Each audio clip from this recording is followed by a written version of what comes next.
malungkot din to, di siya napapansin. Busy kasi amo niyo. Malulungkot. Lungkot ka? Sushi daga? Mga aso dapat kasi kinakaltokan yan para umamo. Kaltok. Weh.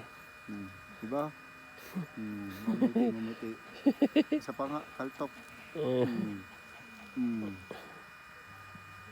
Good dog. Kinakapa ko yung kuto niya. May mga kuto? Kinakain yung kuto niyan. Kinakain niya? Kinakain ng tao. Huh? Nalagay sa kape. Weh. Bakit? Palinis ang bituka. Weh?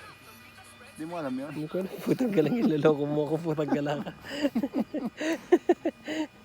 Kuto. Aso. Hinap pang amoy ko eh. Baho niyan. Baho nga. Baho ka, baho. Dapat pinapaliguan yan eh. May at sa dun oh.